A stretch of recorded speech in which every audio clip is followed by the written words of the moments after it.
executed warrants. Before we even get to the commission, I heard Mkhwanazi when he mentioned WhatsApp messages, they can also be recovered. Some of us, we've known that for some times. I was surprised when Malema was shocked. You know, sometimes especially politicians, they create pseudonyms like Jan van Riebeeck, a man who never existed. And then for years, for 300 years, you blame the people of Netherlands. They don't know Jan van Riebeeck. In Cape Town, there's no grave of Jan van Riebeeck. So we must get to the core. That's why I'm saying that these commissions, they must unleash so that we know who owns South Africa. If South Africa is registered as a company, we need to arrest him for starting gate. And so both Steve Biko, they come out of the empty air. No, they're not influenced by anyone. But Tsietsi Mashinini, they're not influenced by anyone. They've been influenced by the Pan-Africanism. Give me a chance to speak. I'd been quiet when we were speaking. I'm saying when we were growing up, you could have and say, whenever you have a problem, please phone me. I'm based in London. This is the guy that came to take them out of jail, and instantly they became faces of 1976, and overnight they were celebrities. Okay, I'll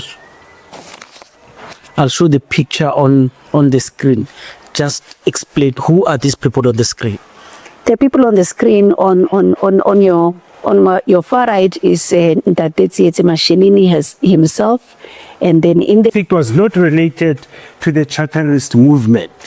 If we wanted to find any connections between the new black consciousness, because we're abroad, you are losing us. No, and this is all I gave. They never call themselves Zimzim. The Zimzim was used by the ANC students. Exactly. So let's do this. But Steve, okay, I did some getting frustrated. Can I finish? Can I just finish? Because you will see the point. Do you know what? Can I finish?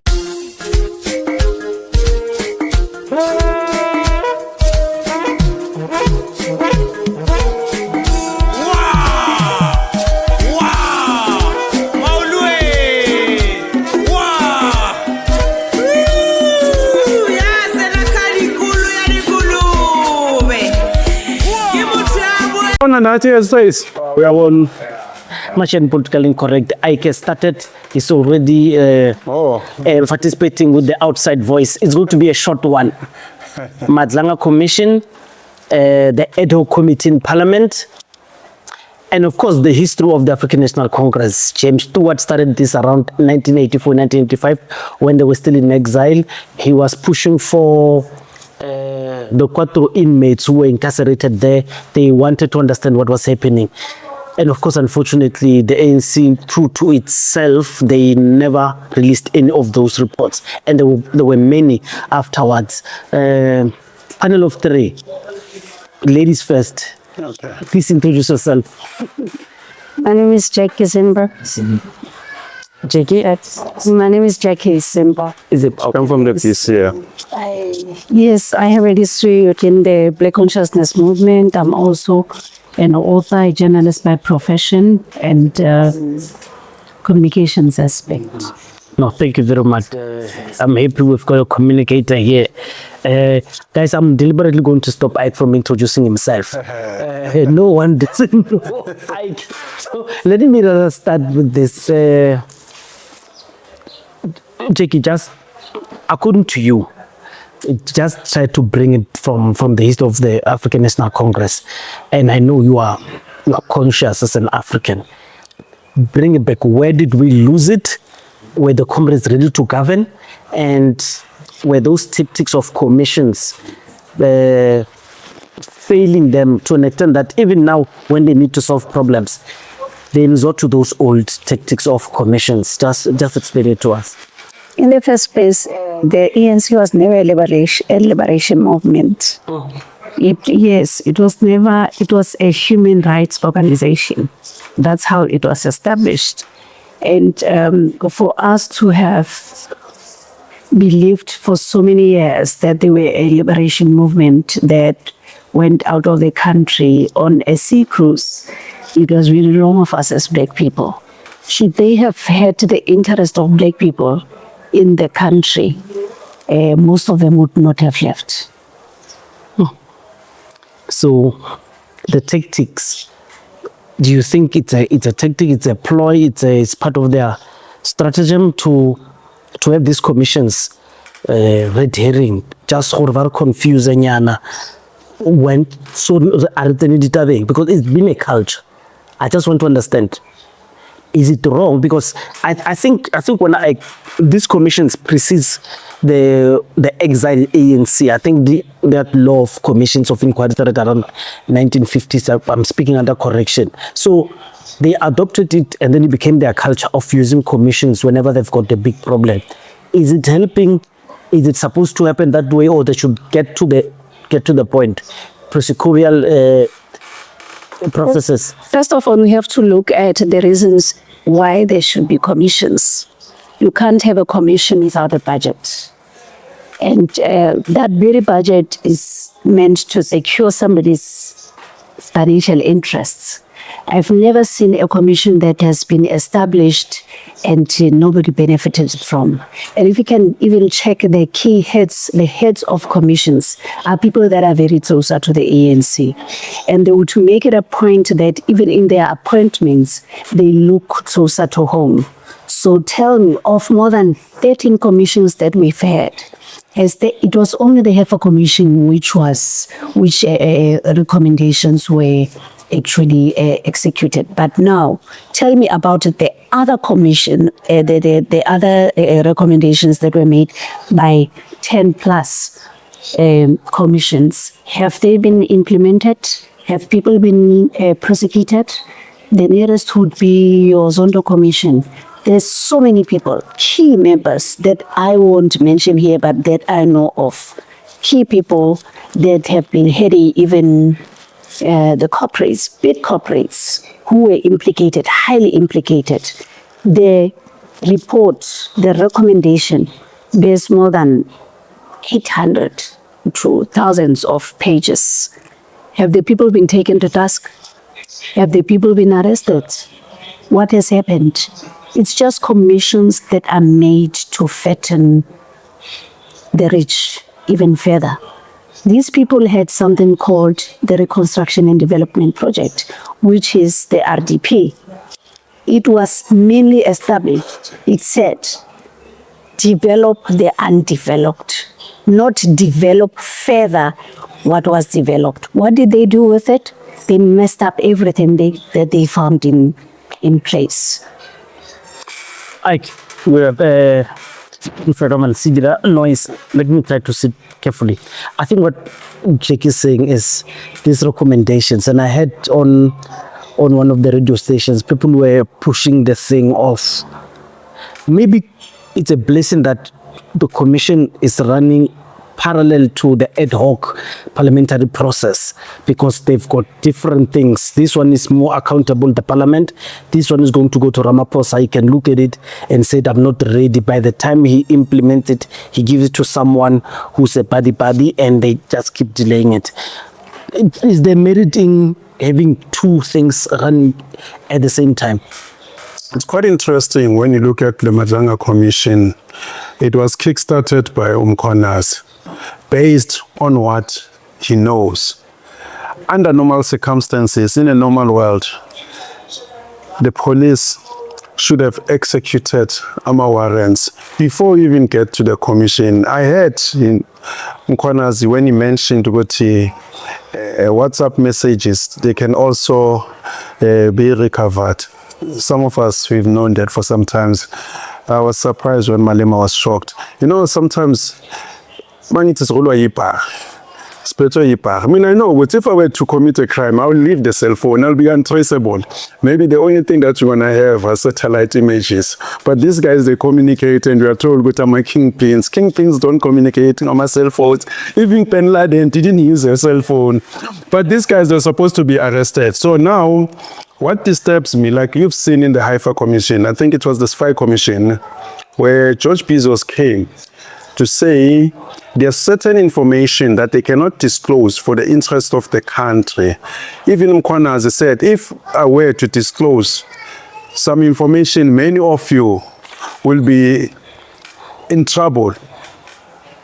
Why not disclose? it means you are sitting with the, information your crime. He must disclose. I think He says it's for the good of the country.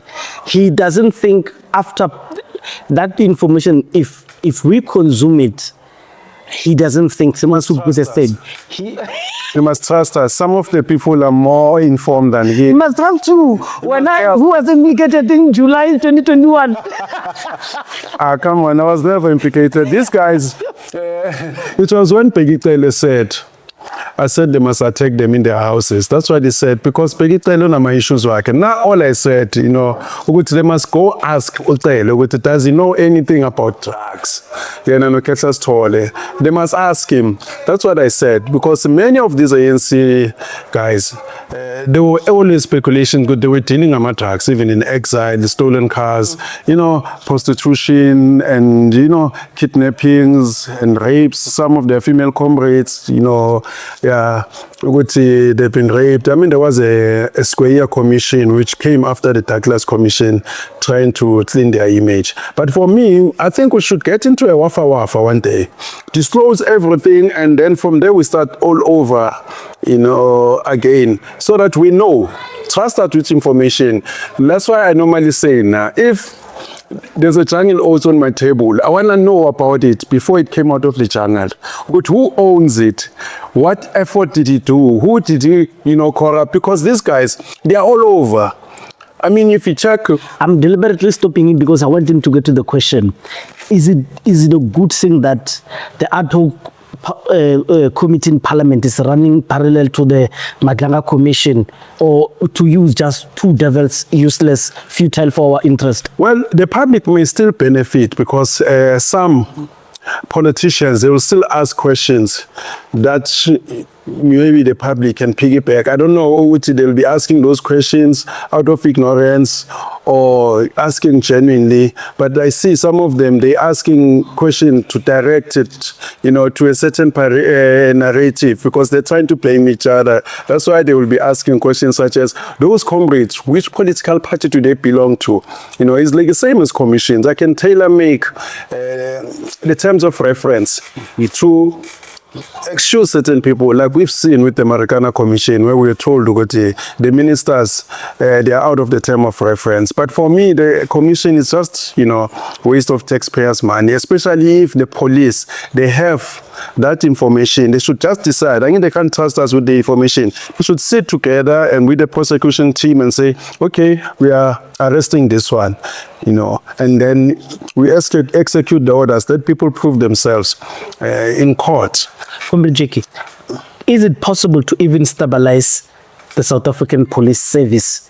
Because I'm thinking the reason we are here could be because the men could not work because there were political pressure coming on him.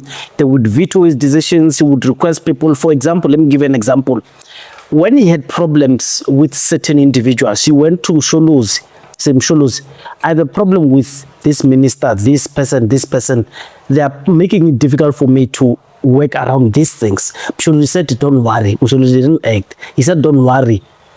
I will replace him with someone that you like. Mkhwanazi suspended Mkhwanazi. And so these people always ask for blessings from political players who themselves have blood on their hands. Can subs ever be stabilized? And what would it take? You're speaking now, and I'm thinking of a cat and mouse scenario. You cannot entrust a cat with the welfare of the rats, because automatically nature will just take its course, and the cat will just devour the mice. When you say that Mkhwanazi said to Sholozi, I have a problem here. Msholozi, being the cat, was like, this rat is saying this and that and that. And nature just applied naturally. When he complained, there was a situation. They were making it very difficult for him to work, given the fact that he comes from KZN. Zuma thought that he was going to just nose-pick him and control it the way that he wants to. Always find that the so-called very principled person, he said, I joined the force not to please anybody. Even yesterday or the past 3 days when he was talking about his history within the force, you just saw how detailed he was from coming from the college into being deployed, into getting in a Casper where people almost killed him, into being moved around the schools before, because he didn't want to mix with politicians. He just wanted to be a cop, you know. And now when you say to a person who is the chief honcho, you complain to him and you say, I have an issue here, please help me. And he says, I will bring in somebody that you like, meaning that I'll bring another cat which is tamer, that might not like eat you up. Sure. But what happens? He gets chucked out of the boat. Where is he now? I think that should the problem have been addressed as at that time, and from Sholozi and whoever, remember, it's not only him. It started way even with Mandela. Yes, it started way with Mandela. It went into Mbeki, and it's sort of a hierarchy. It goes like this.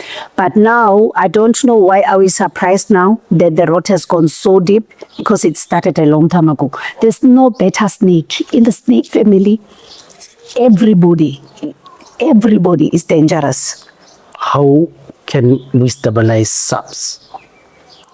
How can we stabilize SAPS? Here are the cops that are saying we are willing to work. Get rid of these cats that are at the top, and get people who have the interest of the country in place. Let the voting system be changed completely. The 2/3 must be gotten away with, and let the people speak for themselves. And our people need to stop being sentimental.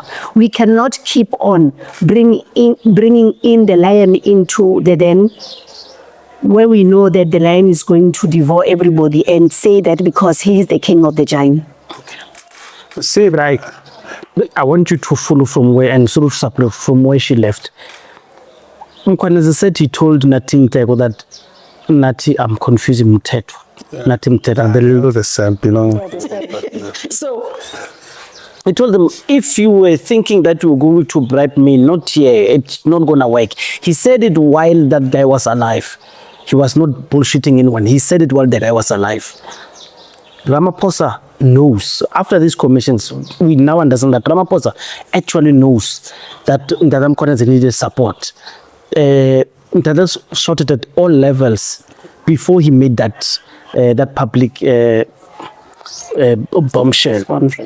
You see, in a normal world, What should happen to a cop who's stranded like that? in a normal world, under this stress politic or separation of powers, the executive would likely maybe push the police closer to the prosecution, which is part of the judiciary. There should be separation, but we know that the separation of powers is not absolute, because even the judges, they are appointed by the executive, they are paid by the executive, and some of them, they'll be lenient.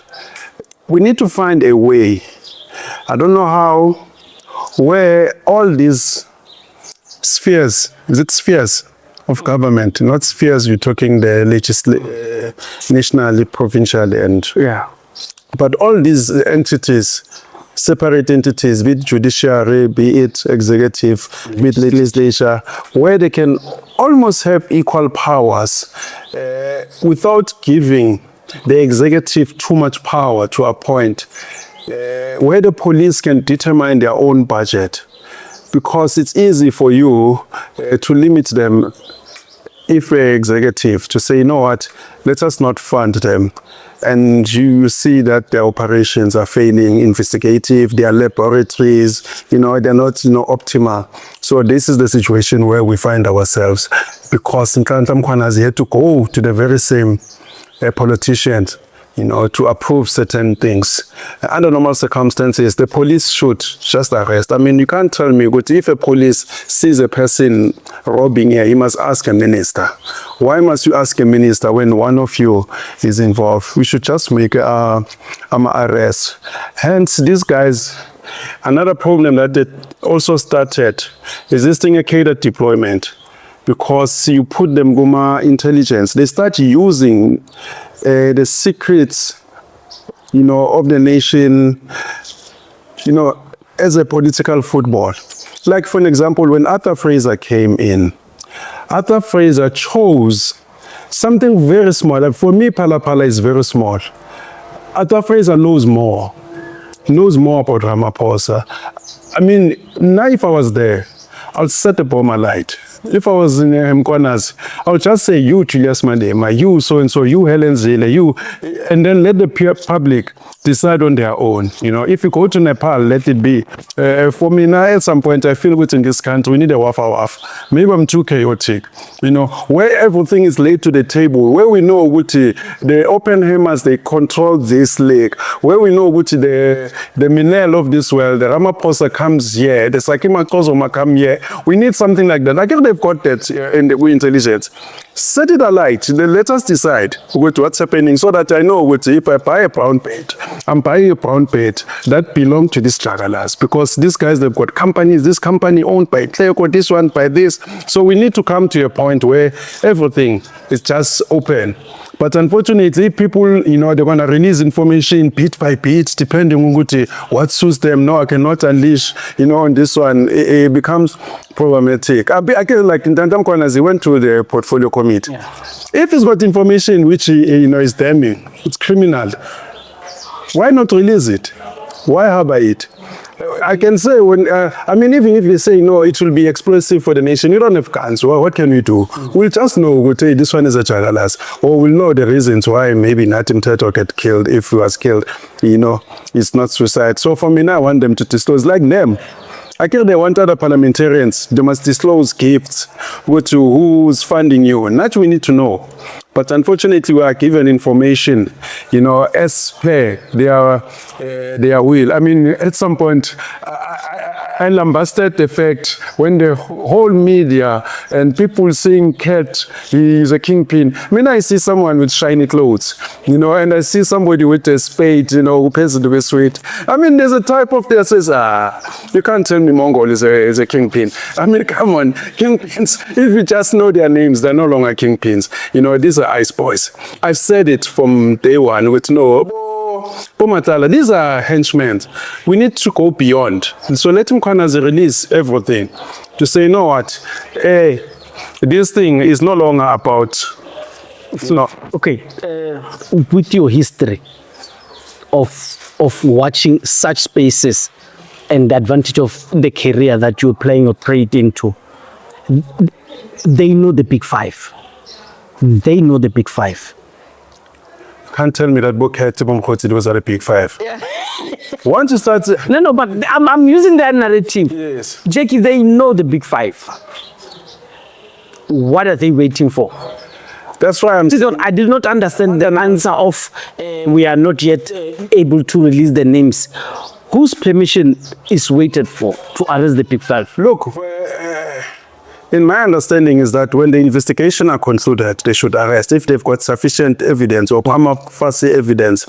And then the police must investigate and hand over the docket to the prosecution team. Mm-hmm. And then they will decide, do we have a case here or we don't have a case. The politicians shouldn't be involved, but we know that politicians are involved. Like we've seen when Thabo Mbeki told Steve Biko not to prosecute Silebe, politicians do get involved. That's why sometimes I'm surprised when you see Charles Ngagula's wife sitting there. You tell me that Charles Ngagula was a minister of police. He was a minister. Another thing, I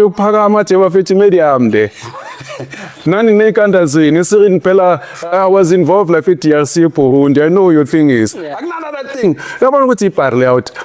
bashaya media ke yabona kasona another thing ukuthi amarinani bafethu ngazenza lezi. Can't you talk like uJacob Zuma? Jacob Zuma keep on saying ngizokhuluma. Ngizokhuluma. He is even now rendered useless. Did it ever happen? I mean, let me tell you, so the Jacob Zuma people saying, I can be chess master. They say He's not a chess master. Chess master. But this is what they say. There is no chess master there. Chess master go chele. So let me tell you, Labana Machuta, he wanted the chess master. You know, when people saying the white monopoly capital, there's nonsense. There's no white monopoly capital. It's a Zionist capital that has owned us. The Dutch East India Company was a Jewish company. The company like British West India Company, all these multinationals, they control Europe. During the Enlightenment age and the 1400s, they came to South Africa, they went to Australia. They've been funding all these Voyager trips. We are not colonized by nations. And now these guys, they're hiding their footprint behind these politicians. They create pseudonyms like Jan van Riebeeck, a man who never existed. And then for years, for 300 years, we blame the people of Netherlands. They don't know Jan van Riebeeck. In Cape Town, there's no grave of Jan van Riebeeck. So we must get to the core. That's why I'm saying that these commissions, they must unleash so that we know who owns South Africa. If South Africa is registered as a company, we need to know, and maybe they must come up with the amnesty where people must come up with information, then we won't chase after them. But we need to know. But South Africa, when you talk about the Big Five, you'll find that those Big Five, but they are runners. What's the Ramaphosa is a runner? Bob Hersoff is a runner. The guys who control us, they know themselves. Your Rockefellers of this world. These are people who came up with even public education that you must all go to school, you must all go work for them. So unfortunately, you never get to the crux of that. They will brand you. Mutoken saying, skipper sa kuchi, libo huba kuchi, li kepsa kuchi, nkaraki pig zulu. Wabon which, yeah.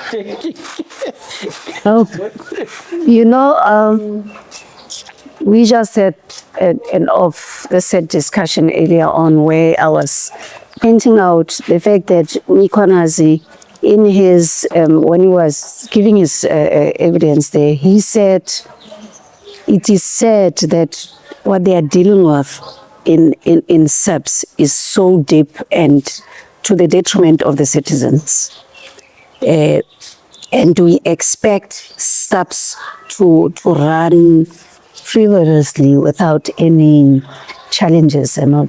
But how can we expect SAPS to manage when the army is in tatters as it is right now? There's no army. When you look at what is happening in the army now, with all the kidnappings of the people from ISIS, from the Asian countries, being kidnapped by the intelligence within the heads of intelligence within the army. Why would you kidnap a millionaire? You are an army man. Why would you do that? You are a soldier. It's because they are looking at their personal interests. South Africa, there's no army. We've got these bandits from the ANC. And there's quietness. And when there's an issue with the police, the police are not able to manage the situation, that's when the army has to be called in. What army are you going to call when you have all these ceases? Before you come in, the absence of women in politics, I want you to stretch it from exile days. We know comrades, Ike knows them very well. Lindiwe Zulu, Lindiwe Sisulu, who were exiled and then they got military training. From your Africanist movements, do you know of women who were in the trenches, who are participants of this organization? Patricia Dillon is one of those who we know she comes from the Mazimzi. So we just want to know. Africanist movement. Yes, so you know how she has moved so many ways. People can't even tell you that she was a PAC. Because young kids don't know. No, she was a pseudo PAC. Yeah, so need to tell you the involvement. Correct, yeah, before I correct that. Yes. Who Patricia Dillon? Who's this? Clarence Magwetu, Benny Alexander. They come from this sellout position PAC, who wanted to go to CODESA. They come with the Pan-Africanist movement to be the internal part of the PAC when the PAC was exiled. So they forced us, I remember then I was the PAC at Showell, to adopt the CODESA consensus. After, who's this, the lion? Jeff? No, it's fine. It's fine. After Zep Mutuping died, Zep did not want us to go to CODESA, but these other ones, they did that. Yeah, they even even celebrated, but they celebrated the demise of Mutuping. And then I heard that they were toasting campaigns. Oh, no, at least now they're going to go to CODESA because Junet invited them to CODESA. That's why PAC was split into two, Amazamba and the proper comrades. That's why the Azani, which the military, the youth wing, adopted the armed revolution. We called ourselves the revolutionary watchdogs. That's why some of our comrades died. That's why there was a Karzimbiri. The Karzimbiri comes from that struggle because we are opposing these guys. Brasif will come. I don't know which you're telling it. No. Okay, let's do this. Brasif, Dula, because what I want to do is to respond. What I want to do is before he make me feel loud because I'm just at the sellout. Yes. No, the niggas is selling out. No, but let's leave Jackie to answer the part of the. I want the feminine touch. But I want to. South Africa doesn't have an army. If I know that the media we say army, what we change? There's no army in there. There's no army. I not the area. I not the boat, navy, more child about navy. I not the care. Okay. You're talking my time, like you. Please take the mic away from I can speak, and then you will follow it up and polish it better then. I want to speak like I come from the Black Consciousness movement. I was literally born into it, right? My parents come from BPC Saso and into the Azapo and now where I am. I will speak from what I know. Patriarchy has dealt us such a great blow. Deciding just automatically that the men had to be in the front and whatever that the men said, it has to go. When you speak of women's voices that have been silent, ask me, I come from the BCM and I know very well and I can tell you, currently I'm the most hated two-legged creature within the Black Consciousness movement because I'm always saying the women's voices within the movement of where I come from. I don't want to speak about the ANC. You know their lingeries in and out. I don't want to speak about the PAC. You know their lingeries always in, cut you out. You talk like Shakespeare. They were raped. Don't talk figuratively. Some of the male comrades raped their female comrades. I'm trying to say to you, what I know within the BCM, some of the women did not come back. One comrade said to me, it's good that you didn't leave because so and so would have killed you because you are so stubborn. Women were raped, women were killed. Some of the women came back sick. And I'm speaking now and I would want them to challenge me. They all know my address, they can come. I'm not speaking about it for the first time. I'm speaking even now.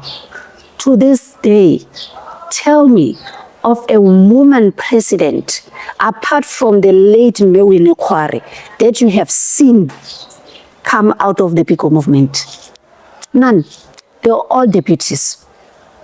They are all deputizing men that end up taking advantage of them. And I want somebody to take me to court for that or challenge me for that. We will have leaders within the movement where I come from with sex scandals hanging over their heads. But they are still leaders elected, re-elected over and over again. And then whenever there are elections, women have to be deputies. You ask yourself the question, why? there's so much suppression within the movement that is supposed to be non-sexist, which is the Black Consciousness movement, where I come from. I keep really PAC, I keep really ANC. With the ANC, we know, we read about it in the newspapers, they come out speaking, but have you ever heard anybody except me now saying to you, even within the Black Consciousness movement, it's worse. I'm not going to push Steve. Just for me, it's not the gender issue. Yeah, it's not quite the gender issue. I thought I would actually, just intervene, not quite intervene, but actually agree with Ike on, the ways in which the PAC reconstituted itself. They sold out to, say. I know that Ike wants to say selling out, but let's unpack it, because it is a kind of understanding that we need. And I'm looking at, starting from 1987, at the time when there were indications that there were negotiations going on. And what actually happens is that actually happens in Johannesburg and in Pimville for that matter. You have a group of young people coming together to establish a movement that was called Azanyu. You do know that, the center of it was actually... was part of the Azanyu. You would have... I'm the one who said, we must disarm the police. Yeah. I'm the one who said we must arm ourselves and take the struggle and defy Petrusha Tinid we're selling out. And I agree with that. But just in terms of the intellectual and, philosophical grounding that Azanyu would have had, Funda Center would have been at the center of it. Some of the key members of Azanyu were actually regular attendees at the Council for Black Education and Research, run by Eskiam Pashele. So I was part of this. We met almost every Saturday, just having a guest and talking about a few things. And this is where Mpuka started picking up, ideas. I was the president of establishing Azanyu. Now, they were able to expand into the Eastern Cape, and they were very, workaholic. I mean, these guys would actually go to the Eastern Cape, to the East Rand, and organizing young people around the Pan-Africanist Congress, referring to themselves as Azanyu. Now, negotiations actually started. You may not know this, but there's a meeting that was held in downtown Johannesburg, where they rejected George Soros' consensus. Yeah. And then after that, there was a fight between the Charterists and the PAC, because the PAC had rejected the new South Africa. Yeah. That's a route. I know about that. No, but for me, that meeting, this is where Benny Alexander, we came out for the first time. Up until then, Benny Alexander had not been the member of the PAC. He was actually president of the South African Domestic Workers Association. I do know that Kimo Mpuka, who approached it, and brought Sadwa into Azanyu. And, they were actually working that hard. What I'm trying to point out here is that just in terms of creating a mass space, Azanyu was an instrument, of creating a mass space for a PAC that was outside the country. We looked at this and we saw this actually happen. Now, come 1991, 1992, negotiations are gaining pace, and television is there. Felicia Mabuza wants to talk to politicians. And I'm saying Benny Alexander then propels himself forward. Benny and Mkhwanazi actually became the face of the PAC. Now you have to ask yourself, what then happens to the leadership here Azanyu, with whom the masses could quite easily relate? Now the politics of television, the revolution will not be televised, but the politics of television attracted the likes of Benny Alexander and Mkhwanazi. Every other debate, it was either Bailey or Cullingham, who actually appeared. They spearhead the narrative that represents. And now they are pushing the narrative, and you can see that this is actually a contest, with the ANC. And Sakima Kozoma, on the other hand, is in fact the face of the ANC. But those are political, because it's going to be long. Yes, just hold it there. I'm going to do this. Just for the purpose of, I want it to be short questions. Yes. And I'm making a mistake by giving it to you. Explain the charterists and then leave it there. Please explain why the Africanists got the Zimzim, is it a euphemism, this name, and then explain why there's a huge difference between black consciousness and the Africanist movement as a PAC. Why couldn't you yourself solidify yourselves and find yourselves inside, because it's still very confusing to most of us? No, the difference, they're almost none. Besides that, the Pan-Africanists, they believe that's... Stop stealing a question. No, because I know that's how she's going to answer. She's going to be BCM. No, it's just BCM. She's leaned towards that. But what I'm saying is that the PAC, they believe in the term Africa. Yes. They don't use the term black. That's why in their flag, they say black does not stand for the black masses. It stands for centuries of oppression. The PCM believes in black.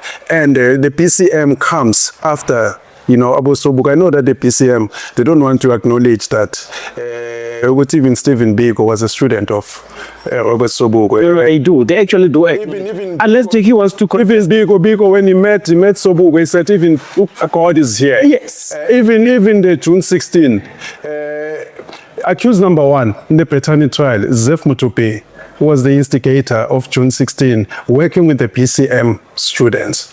So they looked up to him. And this is tricky for abusing you. Because now we're going to have to give you a right to reply on the Biko versus Lutul. Not Lutul. Let's do this. The charter doesn't believe in the Freedom Charter.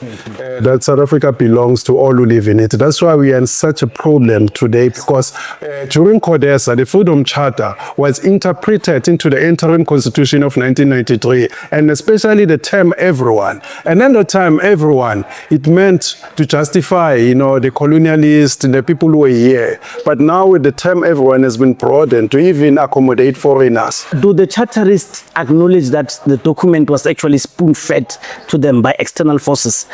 They don't acknowledge that, the charterists. They say that, people were knocking door to door, asking people what is it that they want. Since when the ANC listened to people? Because you all know that, the brains behind the ANC, it was the South African Communist Party, the very same South African Communist Party which started with the slogan that says workers of the world and workers of South Africa unite and keep South Africa white. It was the white liberals, and some of them, they come from the... Let me Soviet.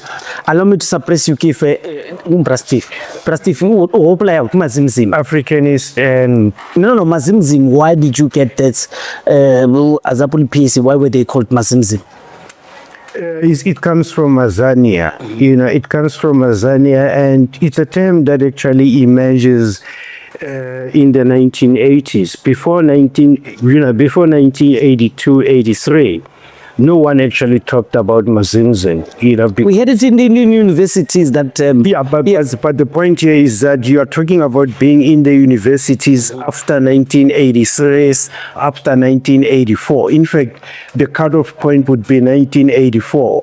The point here is that, just in terms of the liberation struggle, if there was any kind of distinction between the Africanists and the Black radical movement, it is a distinction that is rather, there's a kind of fluidity to it. We have to explain that distinction. Is there a difference? There isn't much of a difference. The issue here is that there was a broader definition of black, by Steve Biko, which would included colors and Indians. Now, that's the one issue. That is not to suggest that the Africanists would not have embraced the colors. They would have, and it needs a philosophical explanation why the Africanists, would have embraced the colored identity. But to the extent that the Africanists were anti-colonial, and we seem to forget this, this is 2025. I'm compelled to suppress you.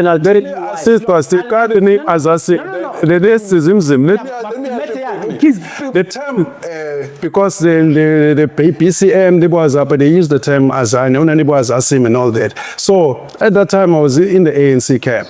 There was animosity between the ANC and the BCM and the PAC, especially after the ANC adopted the New South Africa path, and these other ones rejected it. And therefore, they named this was because Mzimzim, even when you read our folk tales, Zimzim comes like, Zimzim, people were cannibals eating people, Zimzim. So it became easier what's associated with that, meaning that as from now on, these are the enemies of the struggle. Yes. Hence ANC targeted. It is sounds cool. Let's get this right. Let's get this right. There is no way you can talk about that distinction unless you are able to locate it within a particular period. What I'm saying here, it's not want to play it, no, but what I'm saying, No, you can sue. I don't want. Can I make the point? I want you to make the point I'm making. Yes. Okay, let's look at this. Let's look at this, in its totality. What we are talking about here is what the black radical tradition in South Africa was, because you are talking about, the Pan-African tradition, and we are talking about the black radical tradition in terms of it being a black consciousness, kind of articulation. Here is the point that I'm making. There would have been no point talking about any differences at all until 1968. And the point about it is that 1968 generated a new kind of black radicalism related to the earlier Africanism. This is important. This radicalism of black consciousness of Biko was related to the earlier Africanism in ways it was not related to the Charterist movement. If we wanted to find any connections between the new black consciousness, Because Babron, you are losing us. And this I gave like. They never call themselves Papa Zimzi. Zimzi. It was used by the ANC students. Exactly. So let's do this. But Steve, okay, I think this. I'm getting frustrated. Can I finish? Can I just finish? Because you will see the point. Do you know what? I'm worried because we've got a lady sitting in the panel and she insisted on. Okay, let me finish and But I want to tell you, I will give you to finish, but I want you to take cognizance of this. Ellen has been complaining about the suppression of the female voice. But allow me to finish and I'll tell you why I'm worried. Because she's telling us something and we keep doing that thing. Let me give an example. So I gave you 3 questions. If one question, right? And then, where you come? Question. No, you know what I'm thinking as you're talking. Yes. I want you to. I'm just saying. I'm acknowledging that my panelists are unfair on my female panelists. But I'm gonna give it to you because I don't want to suppress you until you finish your point. But just take cognizance of the fact that she has a question to answer, but you are eating away from a question. So we are preempting her answers. But I'll give it to you. Okay. Yeah. My issue here is this, that, and I is talking about what the PAC flag says about black. Now, this is significant.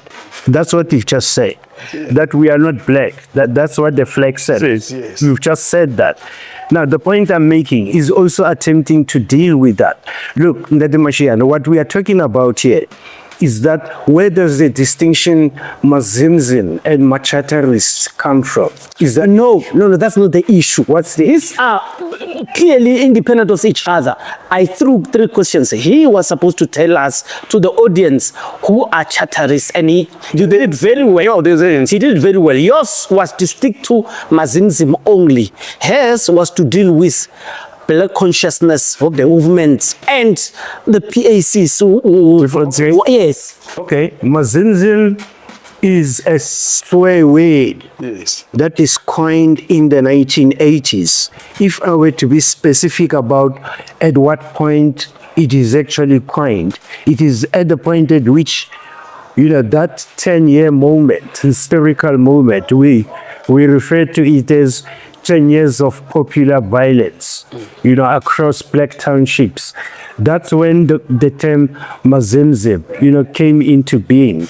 But then for us to understand the context in which it arose out of a kind of a historical context, because it comes out of Soweto and the kinds of conflicts that were generated after 1984.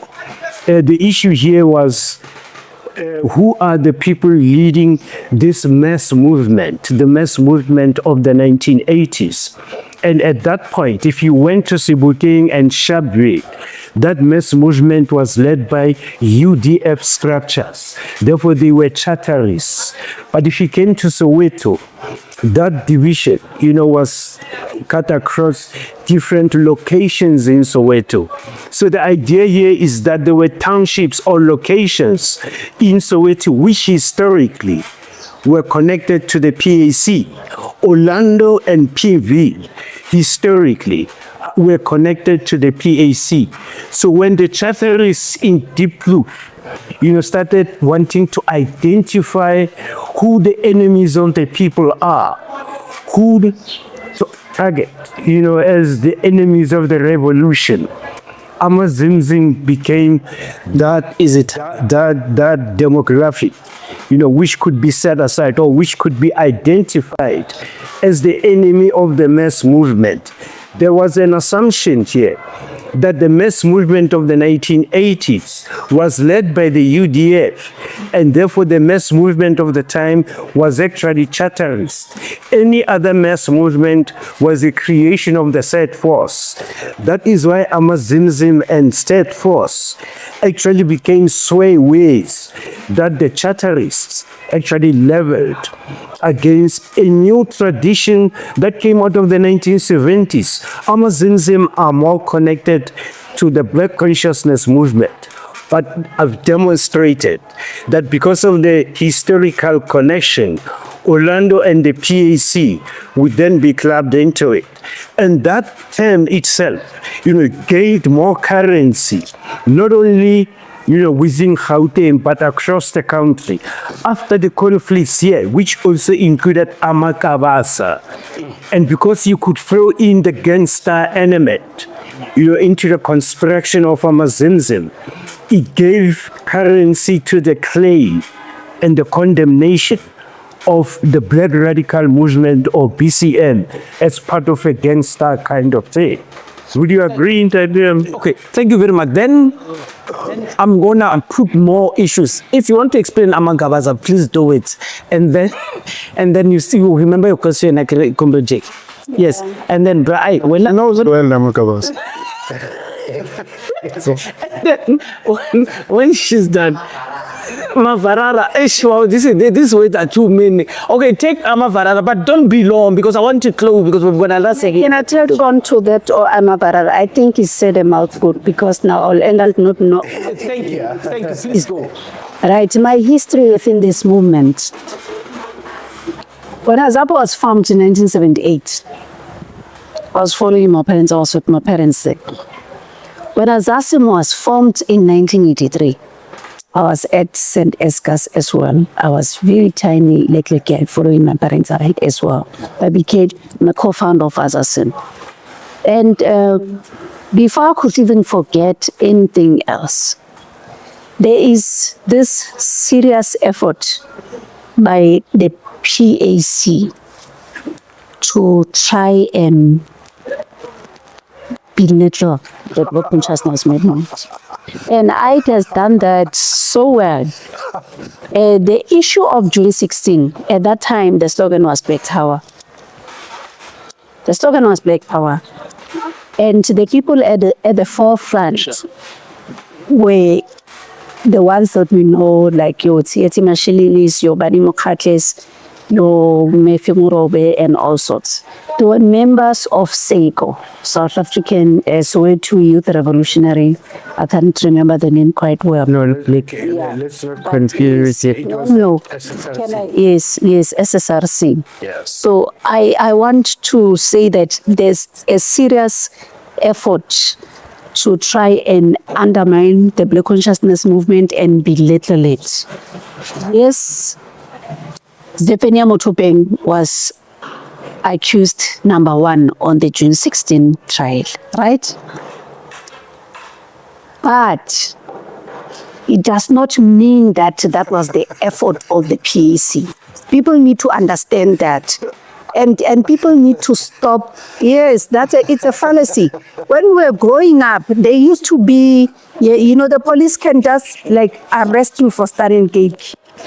So what Stephen Biko, they come out of the empty air. No, They're not influenced by anyone. But Tsietsi Mashinini, they're not influenced by anyone. They've been influenced By the Pan-Africanism. Give me a chance to speak. I'd been quiet when we're speaking.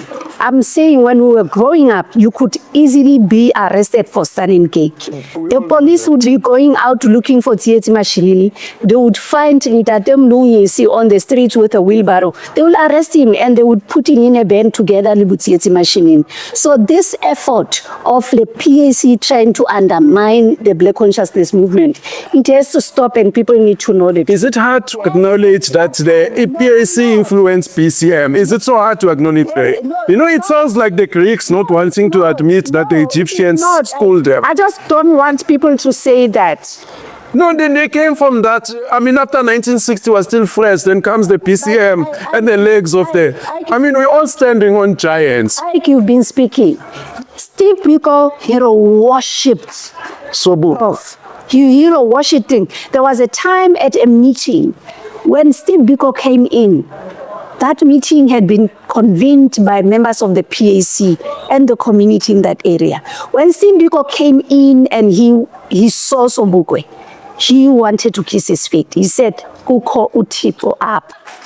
That's how he so much looked up to him. So for people to come and say this is better than the other, no, we're not saying that. The slogan was Black Power, remember. It was power to the Black people. It was power to the Black people. So when people want to say that, we can't know, and it's the fact that March 21st, that was the PAC's effort. The ANC can come and say that Sobukwe comes from us. They need not claim that. It will be true. It will be true. That was influenced by the Youth League and the PAC. Moment, the PAC don't deny that they came from the ANC Youth League of the 40s. And then the PCM... I've been speaking and there was no debate. We were keep giving it... No, I'm correcting you before you make mistakes. That they're not belittling the PCM. Even at when we have... Because if I wanted to do that, I would compare Azal Lali Abna, because I can say Patri Azamai Abna, and then people will say who's Azanda. But I don't want to go there. But you see, it's a competition that is talking about whether we contributed 5% or it matters not. We are all in the liberation of the country, And now coming to the issue of I always say to people, let me just do this quickly. I always say to people, March 21st belongs to the PAC. We give them credit. June 16, the BCM was up in arms. Marikana belongs to the ANC and they need to own it up. And then we should... Please contextualize it because it's important that you do. If you don't give it context, people would think otherwise. March 21K. March 21 does what do we call it? It's Sharpeville Lala. Thank you. So the reason I'm asking you is Sharpeville K, Maburu, Maateka, Manabarena, or community arena or Sharpeville. And then you leave it, and then you come to Tanabaro. Now, Buru were killing our people who were protesting against us. So that's Bill and Inland. Thank you. Hold it. And then go and explain June 16 and also do Marikana in the same context. June 16, it was a revolution staged by students, influenced by the key leaders like Onabuntate Mutupeng and the others, And Marikana, we all know Cyril Ramaphosa said there has to be concomitant action. And we know that Busus and Shabamu were involved. And we know how much capital was behind that. People were used to kill their other people. They forget Jacob Zuma. Yes. That was a president. And Jacob Zuma was a president. That's the context that time. They must own it. It's theirs. It's theirs. They celebrate Marikana. We commemorate the souls of our people that were lost. And the difference is those other ones the leaders of government were Mabumu administration. This one was ours. These ones, people who are supposed to be ours, we can't say that ours. But they are Because right now, whether we like them or not, they are our people. they can't be our people because they are looking at their self-interest. So they are not our people. There was a commission, Rupieha were in the mix, Ramakosa were in the mix. Her name is still mentioned now, the Madlanga Commission. So the reason I wanted context is so we can differentiate those two, March 21 and June 16, are different from this. Hell of a difference, scientific difference. Yes, they're different. Okay. Did you do Mkhwanazi?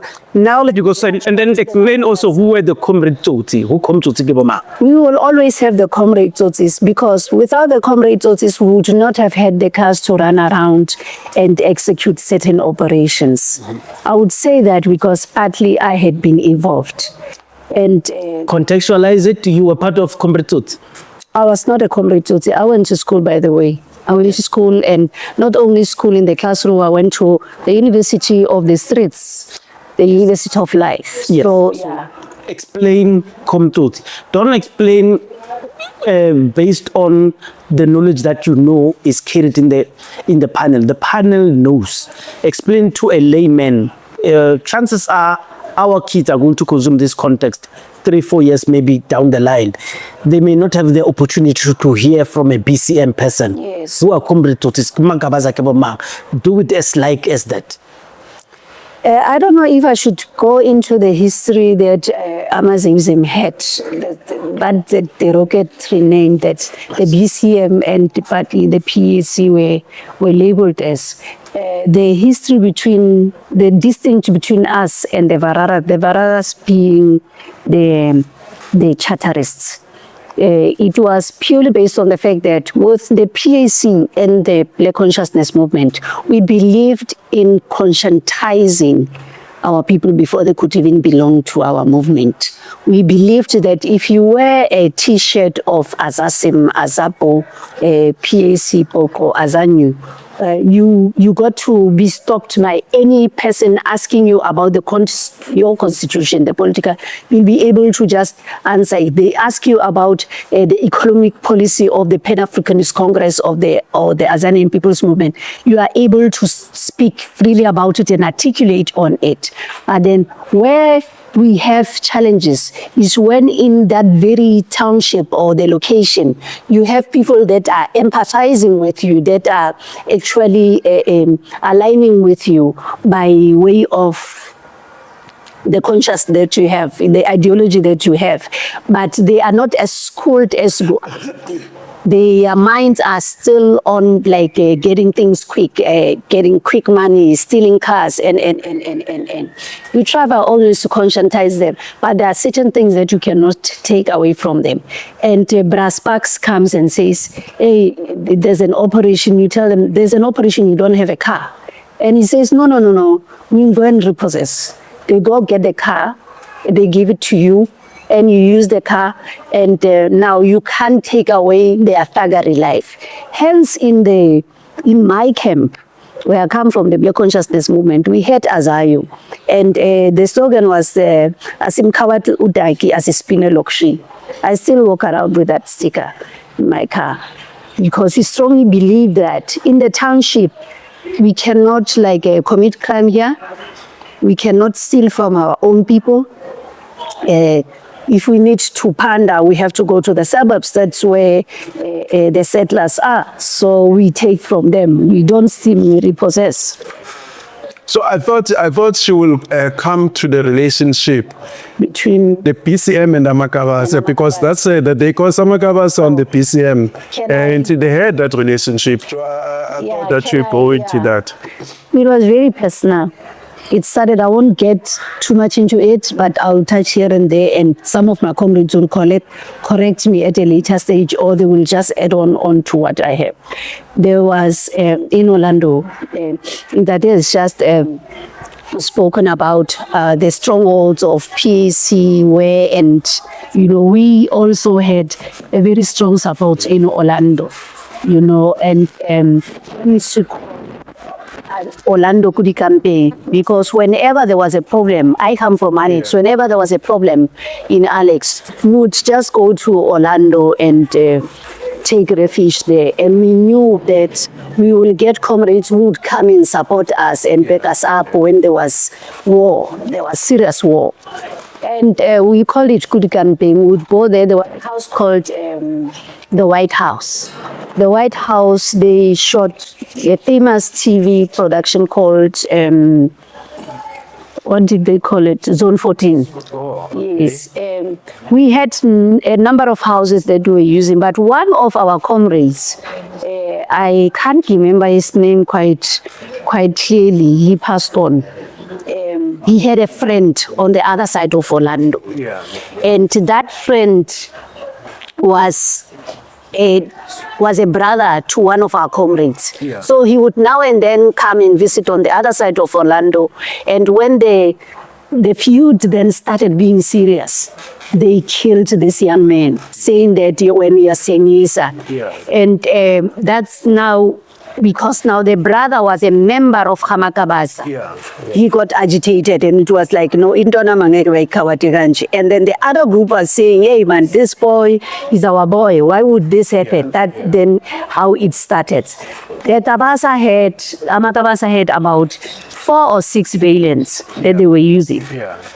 It's been, and those were our daily transport. We knew whenever there was an issue, these guys would be there to help us. So we empowered each other in so many different ways. Yeah. So I think that would, to a certain extent, touch on to the issue Yabo Komzotsi. Okay. But we could not, I mean, sometimes there are people that you can easily reform, but others you can't, And I think we failed to a certain extent, Lima Gabasa, but the relationship lasted for long, and it was a mutual relationship. It's not that most of the things that they were doing were in support of them, but we strongly believed that we were united in a cause.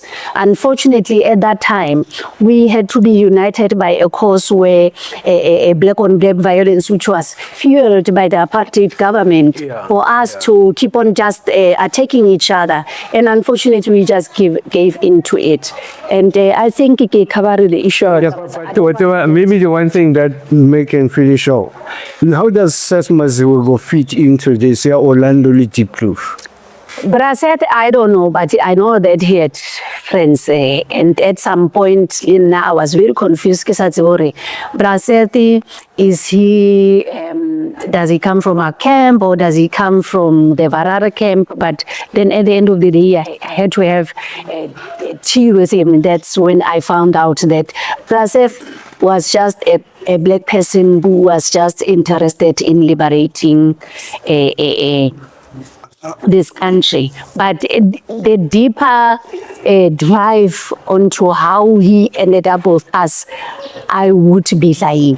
How he ended up with black consciousness, well, originally, I don't know. No, I wanted to touch on the issue about Komtsotsi, because it has various elements. And also the Komtsotsi also existed within the ANC camps. But remember, Oliver Tambo's in London saying, make the country ungovernable. The youth of the country, they target. I remember back in the days, we started motors on my rep, company, And then after that, the ANC, because of the pressure, they met up with the ruling party of the day. You got Dakar, all those meetings, Moharare Declaration, and then they resolved, Uguchi, we must cease all those activities. Hence, people like Mwini Mandela become enemies because they still continue. Those who still continue on Tatama targeting company cars, they're called Tsotsis. And some of the guys like us will take a car and maybe find that there's a scrapyard or not. And that's when Ipatu got with the car hijacking, because prior to that, Tsotsis were in Zamako. Because the car hijacking, it had gun element, people didn't want to get arrested for guns, and so that's where the Komtsotsi league come in. the ANC condemning some of us who were still continuing with making the country ungovernable because the memo now was selling out. That's why we're saying some in the ANC, they did not get the memo, which is including the PAC. That's when we find Abu Makwetu. Abu Cunningham, they've went to fetch Umagwetu, the instructions of Zephyr Tuping, because Zephyr Tuping still remembered the firebrand in the 60s. He said, go and fetch Abu Stambelekala. Yeah, I think it's Stambelekala. So fetch Umagwetu. This guy was no longer, a participant. He was now a farmer. But he brought him, what a suicide mission. So, but let's Magwetu, they're coming because now they want to be part of Codesa, what is related to Mandela, Bayafana, Nukfana, then you have a Patriotic Alliance. They wanted parliament. Yeah, they wanted parliament. They went in there. That's why they could not even defend the one settler, one bullet in 1994. While we were, hence Sabelo Palmer, when he comes, Sabelo Palmer, he says, this is going to be the year of the great storm. He had no alternative because after the Goldstone Commission, they were pressurizing the PAC with, no, you must cease attacking us. APLA must stop. But by then, APLA was no longer in control. It was the revolutionary watchdog, the youth taking up arms, and some of the APLA guys joining them with, you know what, we are continuing until the land is, repossessed. That's where we find ourselves. Thanks, Brastif. Yours is a bit broader, but should be the last one. Is it Black Wednesday? It's your time to teach, contextualize it, and then your fellow panelists will just chip in with their memories of why was it important. Yeah. The issue here is that what we are dealing with when we think of Black Wednesday, we are dealing with what I refer to as 20th century Black radical tradition in South Africa. And the reason why we have to go to pain, to go to such lengths, first to assert its existence, to assert its reality. It would be strange if South Africa did not produce a Black radical tradition, given the fact that South Africa is a settler society. Now, by settler society, I mean, just in terms of patterns of colonization, South Africa is where you have a very dense settler population. And for that reason, the issue here is that in many cases where you have settler colonialism entrenched, independence would have to be achieved by armed struggle. This is logically speaking. Otherwise, in African countries where there wasn't a dense, settler population, it was easier to, hand over political power, to Africans. So the Black radical tradition in South Africa was an inevitability. By that I mean, if there was going to be a challenge to the colonial system, throughout the 20th century, beginning in 1912, with the ANC, there was definitely going to be, two strands of that reaction to colonialism. The one strand would be more moderate, more accommodating, which is pretty much what the ANC actually represented. But in that context, it becomes inevitable, that there would be a constituency that would say no. And this is actually taken from the 19th century. I mean, you had Nzambe and this guy, you have one chief, being a collaborator and another being, a very strong-willed, kind of rebel in terms of colonial literature. Now, the 20th century was no different. You have a moderate ANC beginning to shape South African politics, and we can take the first 10 years, in which it appeared that the only formal kind of opposition to colonialism was in fact the ANC. until the second decade, when a particular kind of tradition completely different from that of the ANC actually emerges. And this is where we begin to account for the emergence of a black radical tradition.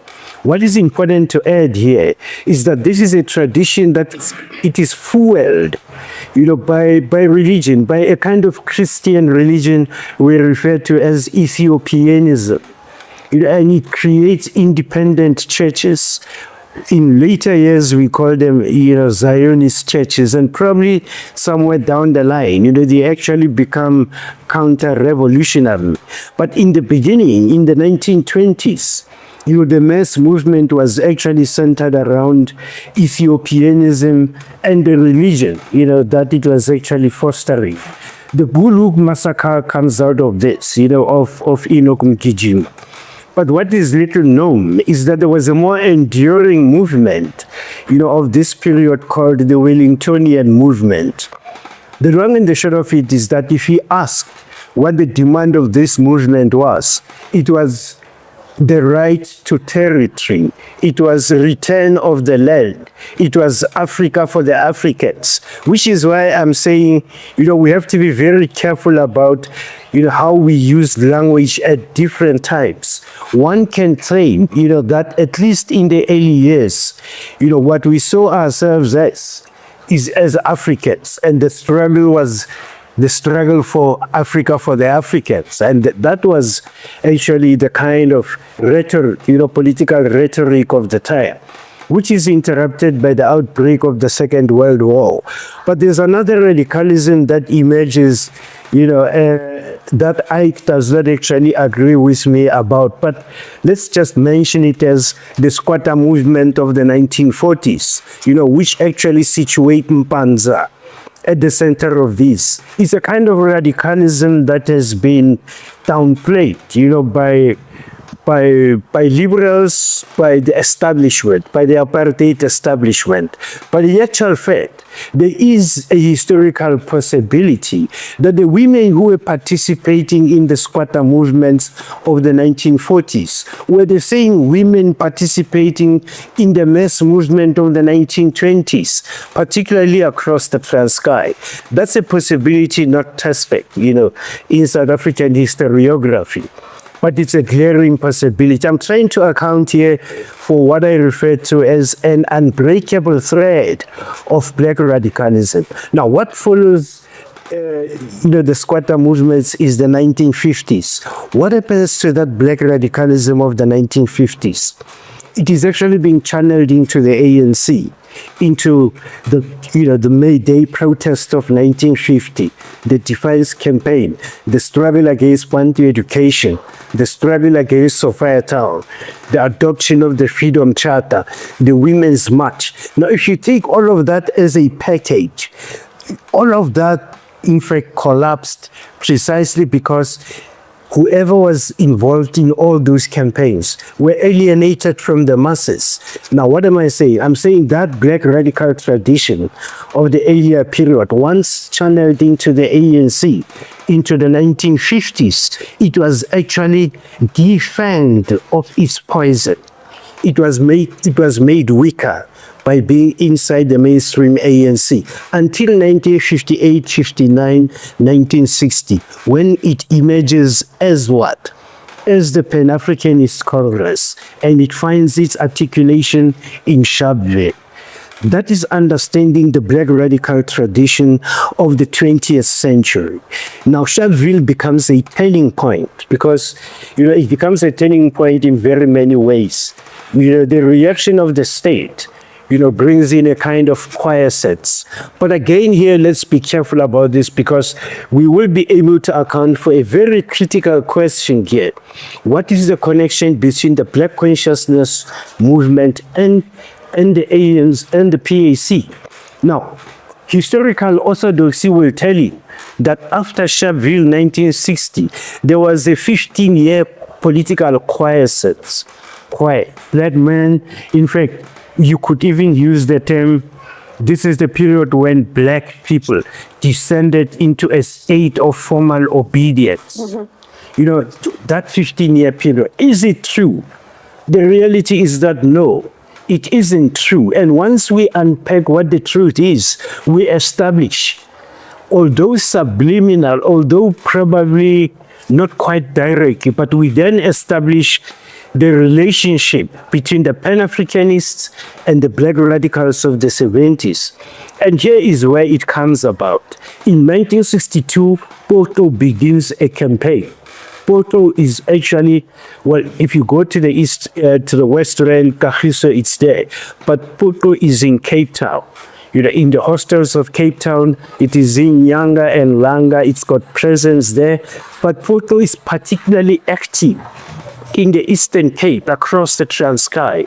They are very active in ways that is under-researched, under-documented for specific reasons, precisely because it's a Black radical tradition. So what do you do with it?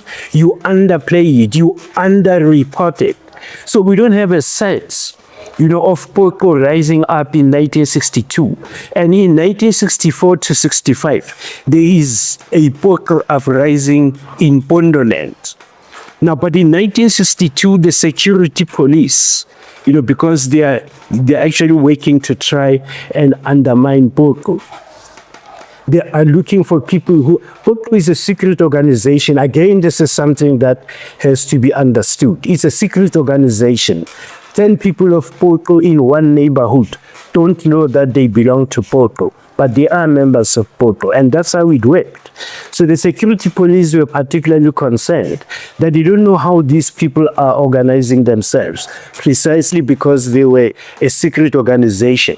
Let's take one incident, you know, which they planned. It was planned and executed. And when do the security police find out?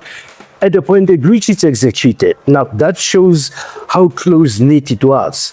That's the Bashir River massacre. This thing was planned before it was carried out. And when they attacked, you know, those white people for simply being white, you know, it was something that was planned and executed, you know, like clockwork. And they were done with it. Now, how has the state responded? That's not the only one. The attack on Pal police station, that was orchestrated. It was planned for an extended period of time before it was being executed. That's where the problem is. Poto was working in such a way that the police could not actually pin it down. There were no less than half a dozen assassination attempts on Kaiser Matanzima. These are real. I know people may think this is all made up. They are real, but we think they are made up precisely because they were underreported for no other reason other than that they were Black radical expressions. Now, in 1962, Biko and his elder brother, Kaya Biko, they get captured by the security police and they are taken into custody on suspicion that they are members of the underground Poto, that they are underground Poto operatives. Now, what that actually tells you, they get released. But at any time between 1962 and 1965, Pondoland was restless. And Biko grows up in this kind of a situation. Let's talk about what happens to some of the Poto operatives that Biko may have known, that he may have interacted with. Only recently, you know, bodies were being exhumed from Kosimampuru, you know, prison. Those bodies turned out to have been of Poto operatives executed between 1962 and 1968. And no less than 97 bodies were being, you know, exhumed from there. Now, that tells you the extent of the Poto and the Pondoland uprising and the extent to which it was a threat to the state. People ask the question, why the Sobukwe clause? It is simply because the Boers couldn't work it out, you know, whether Sobukwe was in an underground, you know, kind of way, connected to Poto. That was the biggest issue here. But what is Poto about? Poto is about the struggle for the right to territory.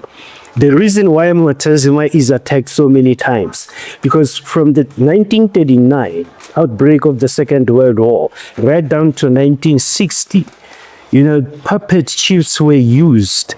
Puppet chiefs in the Eastern Cape were used to carve land away, from indigenous people. And those puppetries were very instrumental and very, very useful, effective in doing that. So Biko was actually fighting all of this. Now, was there a political crisis between 60 and 75? No.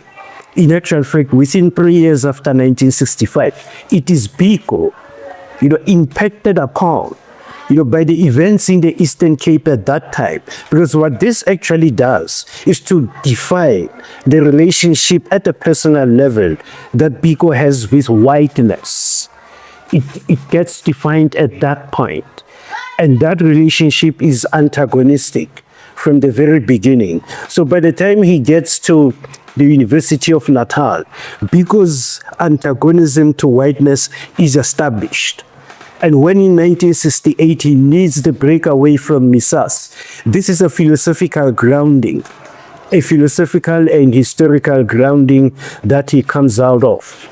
And therefore, when black consciousness begins, to influence the mass movement, it is an articulation of Biko's antagonism to whiteness that you see playing itself out in Soweto. So what is Soweto? Soweto becomes the crucible. Biko becomes the thinker, but Soweto becomes the crucible. And what's a crucible here? It is a location where a set of ideas are tested. And often you get very interesting, sometimes unexpected results.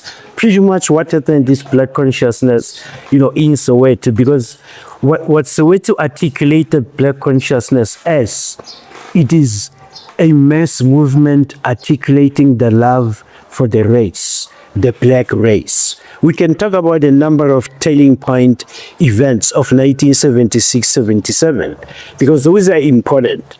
When the white securocrats sit down on 19th October 1977 and institute Black Wednesday, what they are responding to is not the media.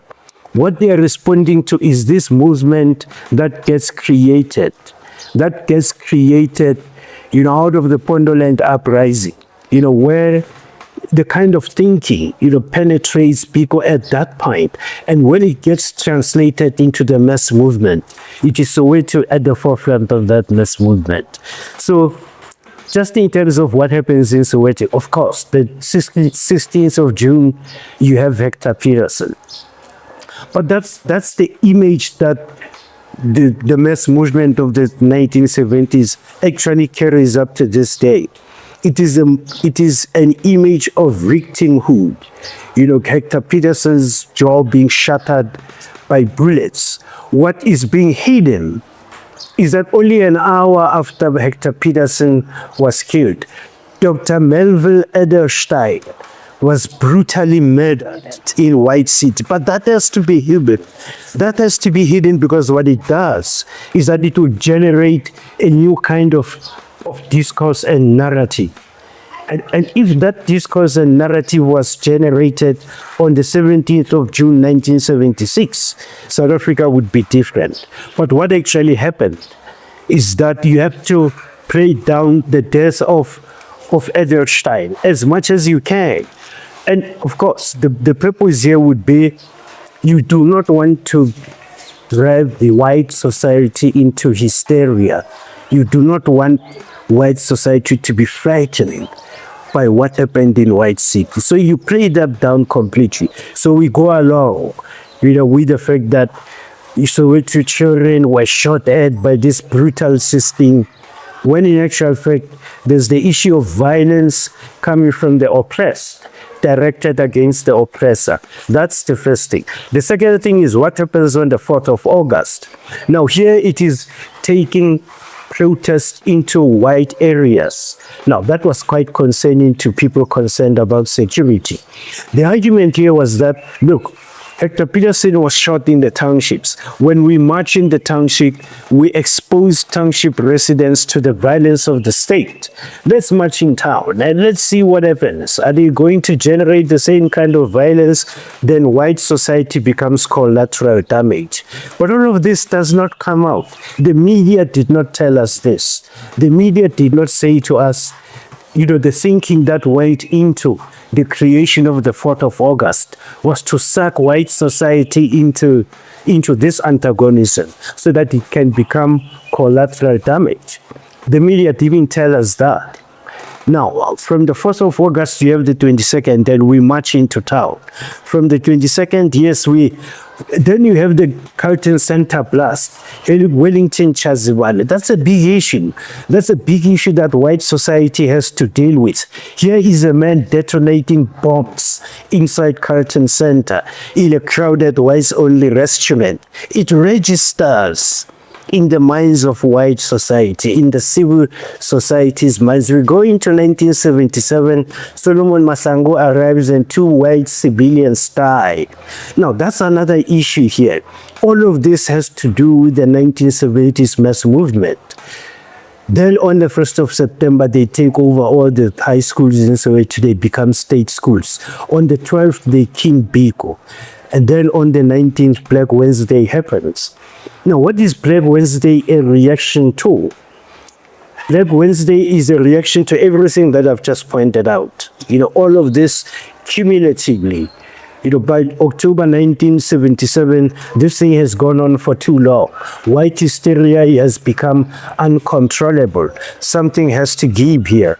And Black Wednesday happens. But what happens? Instead of us reflecting on Black Wednesday as an attack on the black radical tradition of the 20th century, we get taken up and we are told that Black Wednesday was an attack on Donald Woods and Persico Rosa and on the media. For the past 25 years, 19 October is next Sunday. If the Madlanga Commission is going to subside a little, and people are going to look for something to talk about, it may well be the 19th of October. People reflecting on Black Wednesday. But what they will tell you is that Black Wednesday was an attack on the media. But this is rubbish. The media was white-owned in the first place. And there's no role that the media could have played that could have bothered the white securocrats. In fact, even if the media did play a positive role, it would have been reporting on what the mass movement was about. So the issue here is that Black Wednesday was instituted to deal with the mass movement of the 1970s. And finally, the Black radical movement of the 1970s, manifesting as Black consciousness, was the final stand that Black radicalism actually made in South Africa. The struggle after 1977 was never a struggle for Black emancipation. It ended in 1977 with Black Wednesday. In the 1980s, the struggle was for something else. It became an anti-apartheid struggle. But what's an anti-apartheid struggle? It is what the Labour Party in Britain was doing. That's anti-apartheid struggle. It is what the NGOs in the US are doing. That's the apartheid struggle. That then was the end of the Black radical tradition in South Africa. That's what Black Wednesday actually represents. Thanks. One question that I wanted to ask you, Steve. The white doctor was killed in White City. What was the motivation? What was the plan? And actually, who did that? Okay, historically, part of what we don't have, is, and I've always been thinking about this. And also, Kaba was he a good guy?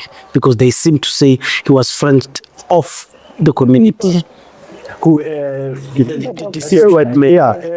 This is something that I have actually thought about this. There were 2 guys who were actually taken into custody, as perpetrators. But the trial... That is, Seribismela was one of them. Oh, okay. Yes, he was also arrested, and he was just like I was speaking earlier on, a stone and cake. He was coming from wherever he was, and then he just got picked up and accused of killing the doctor, and he was not even there. He ended up like leaving with Tsietsi, Mashinini and Mkhwanazi to exam. Because we always told that, he was like, The people's for people. So now I was always wondered what could be the motivation. Because back in the days, remember, there were a couple of white doctors owning surgeries in the town. Even teachers. Yeah, teachers as well. No, but the teachers is another thing that, white doctors, Lally, you read Dr. Levine, the Jewish guy who was, and the issue here is that all of that would have been the case until 72, because I don't know if you remember, 72 was another year. Up to 1972, there were townships or locations in Soweto that were under the United Party. The United Party are actually the ancestors of the DA, and they were running Orlando, Mulapo, parts of Soweto, except Deep Kloof, Meadowlands, and Dobson Bay. And these three were actually run by a national party local government structure called the Native Resettlement Board. And Risa GG here in the town. That's why you call it Deep Meadow. Yeah, and that's how Deep Meadow came. But the issue here is that in 1972, there was a kind of a pact between the United Party and the Nationalist Party. The Nationalist Party wanted to synchronize administration for Soweto and take all of Soweto. So what they did was to create a new local government structure, combining all of Soweto, and it became the West Rand Administration Board. And that's when Credo Mutwa comes into it, and he gets to be employed by the West Rand Administration Board. So, yeah. So, do we verifiable accounts of the good deeds that he was separated? Because the issue there is that he was a good doctor. Dr. Levine was nice, and Melville Edelstein was your ideal liberal. The guy, Dr. Hudderston. If you Abelungu abathanda. Abelungu abathanda abantu abamnyama. He's that sort of a person. But here's something that is not understood. We referred to it earlier on, that 15 years of political quiescence. If you look into the literature about how people went about their lives on a daily basis, you get stories like one policeman arresting 12 people and then riding them on a bicycle by a police station. So that's the kind of mentality that was there. But what was lying, the issue here is what was beneath that. Now, beneath that was such a hatred for whiteness that waited for an opportunity to explode. This thing happens on the same day as Hector Peterson is killed. People never even wanted to, within an hour of Hector Peterson's killing. So you realize that something that had been lying latent for so many years erupted, exploded. That's the issue. People tend to think that, black people were simply, I use the term deliberately, that they descended into a state of formal obedience. The issue that beneath that, there was rage. There was rage that was waiting to explode, and it exploded on the 16th. It reminded me of the Amy Bill. Met her that year. She was an exchange student, brutally killed by people who claimed the membership of PAC. And I also want to, there's something that was speaking that just quickly came into my mind, when he tried to talk about the distinct between the relations, not distinct, between the Pan-Africanist Congress and the Black Consciousness Movement. People need to even acknowledge the fact that Ntate Sobukwe, when he was banished to Hakose Khalishu, which is in Kimberley, and he died, the people that went there were coming from Azapo, because everybody else was banned. Ntate Ishmael Mukabela and Ntate Tiani Laibon Mabasa went to Kimberley to help May Victoria with the funeral arrangements. And at that time, there was no badge. It was just black people that were helping one of their own. They moved with that corpse of Ntate Sobukwe to go to Grafreinet, which is, I got later to go and visit. It was in 2019, 2018, I knows. We went there and whilst Mema Sobuko was in bed there, in a very dilapidated hospital, you know. I did an expose on it when I came back. He said, these are the kids. Now he's talking about, he's referring to men that are very old now in their 70s. These are the kids that I've been longing to see. They helped me bury my husband. And at that time, it was not a matter of Upol. It was, this is our father. That's the oneness that we had always been, divided by stupid politics, petty politics. Maybe just one thing on why, how this thing came about. You know, how this distinction between the PAC and AZAPO came about, or the Black Consciousness Movement. I mean, if you think about it, until students started the class of 76, until they started leaving the country, you know, there would be radio freedom and people would be talking about the ANC. And unless you were probably in places where the PAC historically was present, there wasn't much being said about the PAC. But the issue here came up when Tsietsi Mashinini left the country. Tsietsi Mashinini left the country around the end of August 1976. And it is when you look at those events, we have to look at those events very carefully, you know, to understand where this thing actually comes from. Because when Tsietsi left, he hits Botswana, Gaborone around early September 1976. Yeah.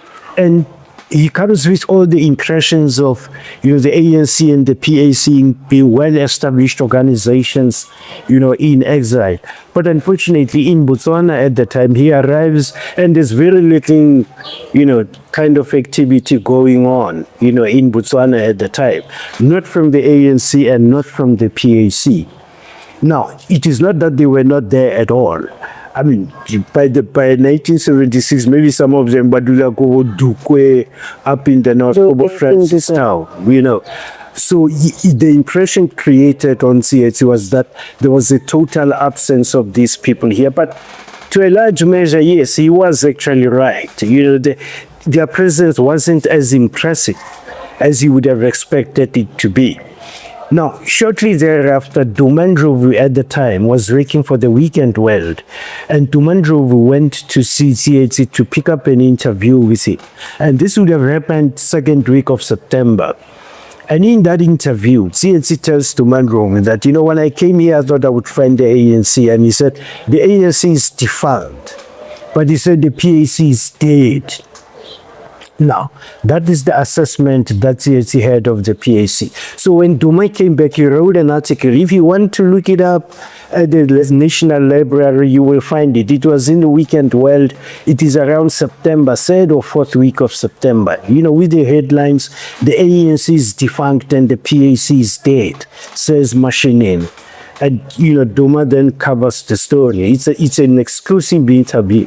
That's where it gets picked up. Now, the issue here is that Kgotso Siyakulo succeeds Tsietsi Mashinini as president. And already this is discussed within the Soweto Student Representative Council. At Madibane High School, Kgotso comes and he introduces himself that I'm the new leader of the SSRC and we are going to be planning some action pretty soon, you know. But here is a message that I want to pass to you. Nobody must join the ANC or the PAC when you leave the country. So by September, students in Soweto were actually being told that if you are under pressure from the police and you are forced to leave the country, do not join the ANC, do not join the PAC. I'm not saying that call was heeded, but the call was made. And it may have had an impact, you know, on the number of recruits that both would get after that announcement came, you know, to students. But the issue here is that what that tells you is that the June 16th detachment made up of the class of 76, those that were coming back at any time, starting from Solomon Madlanga, June 1977, right down to 1983-84, all of those would have left South Africa very early after the 4th of August. So and you've been talking to a lot of those. You get a sense that they would have left after the 4th of August event. So they went straight into the camps. They ended up Balokobo 4, Angola and other places. But students who leave in 1977, by 78 there are no students leaving. But students leaving after 1976 into 1977 are thinking hard about whether to join the ANC or the PAC. And that makes for the difference. Early on, people wrote in, join the ANC or the PAC. But after that message came through.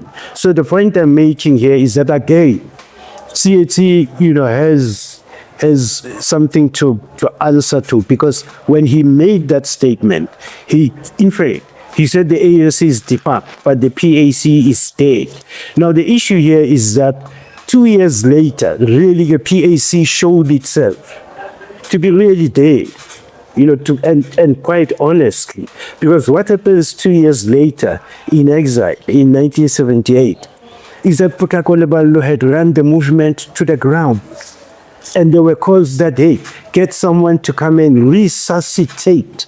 And the word was used to come and resuscitate the PAC because it was dead. And who did they call? Sibeko. David Sibeko was at the United Nations at the time, working for the Secretariat. They called him and said, come and fix the movement. This was in 1978. And when David Sibeko arrived, they shot and killed him. He was assassinated. And I'm like, just taken into that video, although I was not there, as narrated by Mtate Simela, I got a chance to have a 3-hour sit down with him. Mtate Mkhwanazi, who was a very close friend of my dad. And they were speaking of when they left their last day here at the Moroka police station, abandoning the car that Mkhwanazi, the Volkswagen that he got from his dad, that they were using to drive around, and they were wanted that, like, Shisa, now you guys have to go. And literally going to Khopane. Khopane is on the border of South Africa, le Botswana, where they were received by Reverend Lekgot. He's still alive. And when they arrived in Botswana, they had slept at the late Tombeni. I don't know why am I forgetting his name, but his name is Mtombeni. He comes from Orlando. And when they arrive there, they get welcomed by the guys of the BCMA at Bundate Bokomafuna. Yes, they welcome them, and Edukwe. Bundate. I don't know why am I forgetting the names, because these are the people that I always speak to. They welcome them. They yes, and after that, then the BCM was so agitated, saying that you guys have messed up. That's not how things were supposed to have been done. And then there was a bit of a tension. They leave, then go to Heathrow. When they arrive at Heathrow, they get arrested because they didn't have the visas. And by just luck, Ndade Drekoka, prior to them leaving the country, had organized an interview with some white guy from England who took this photo that went viral. And that's how they got to get help. They were detained there for about 2 days at the airport, and released upon this white guy, because this white guy gave them a business card and said, whenever you have a problem, please phone me. I'm based in London. This is the guy that came to take them out of jail, and instantly they became faces of 1976, and overnight they were celebrities. Okay, I'll show the picture on the screen. Just explain, who are these people on the screen? the people on the screen on your far right is that it's Mashinini has himself, and then in the middle is with a black power fist. All of them have got their black power fists up. Is Ntate Selby Simela, who passed on in 2018, Tammy? Yeah. Yes, and he was now based in America. And we have Ntate Bani Mkhwanazi, who, by the way, is still alive and is based in Alexandra. Thank you very much for a brilliant story. We learn every day. We learn every day. So let me do this. This is the last question for each of you, and I'm keeping it at literally 1.5 minutes. This is the resources we have now. Azapo, PAC have matched on more than one occasion for elections. It didn't happen. They have a PAC president who is now a GNU, at the dissatisfaction of a lot of Pan-Africanists. I just want to check. School is out. The Pan-Africanists are dwindling every day and they are dying. There's no resuscitation. In 1.5 minutes, I'm going to start with you, Ike. What is the next move? Should they start singing... Yes.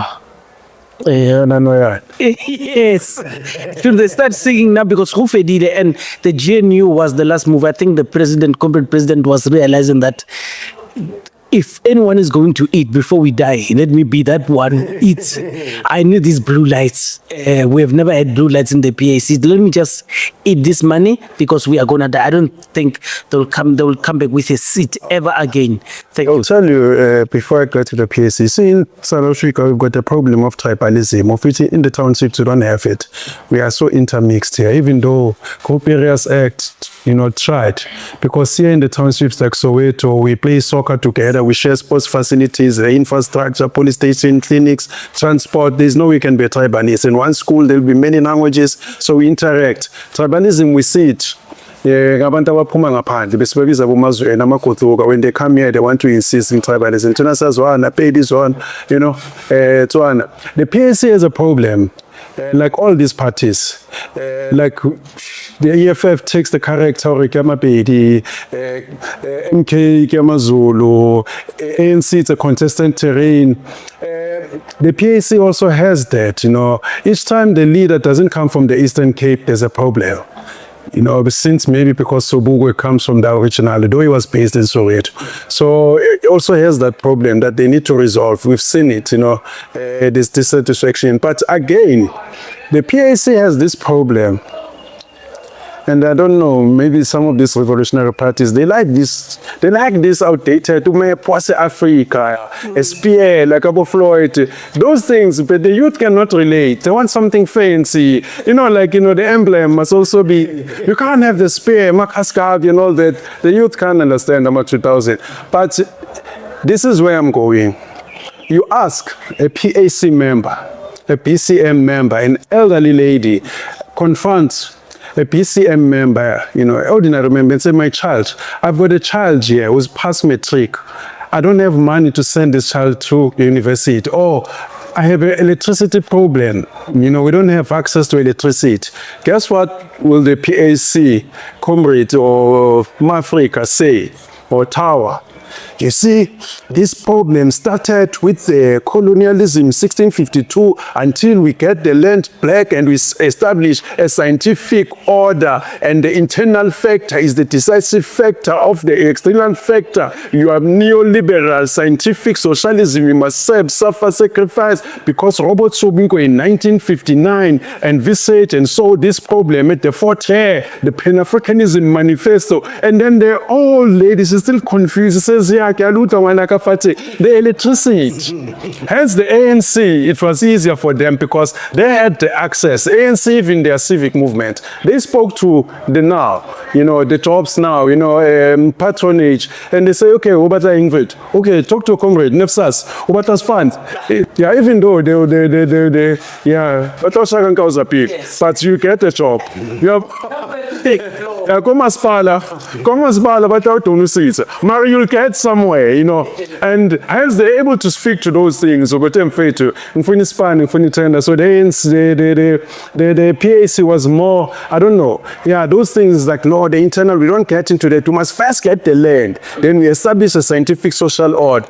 So that's the problem. And until they speak to those issues, like now, you never heard them got COVID. What is the position here, PAC? Even on Madlanga Commission, you don't know it.